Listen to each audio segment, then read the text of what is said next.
alafu utaona vile vitu ambavyo vilisababisha akaachwa akadhalaulika, basi anakuja kuvipata.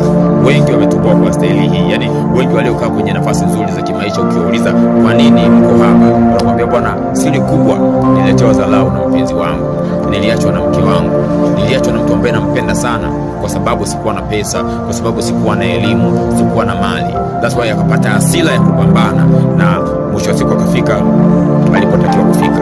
Kwa hiyo watu waliokudharau, watu waliokunyanyasa sana kwenye maisha yako, watu waliokuumiza sana kwenye maisha yako, hawa ni watu ambao hautakiwi kuwasahau.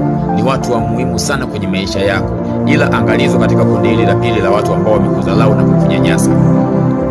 Hawa watu japokuwa wana umuhimu mkubwa sana kwenye maisha yetu, ila baada ya kufanikiwa usiwaweke tena karibu yako. Yani baki tu kwamba unawakumbuka, baki kusema kwamba ni watu wako wa muhimu, ila usiwafanye wakawa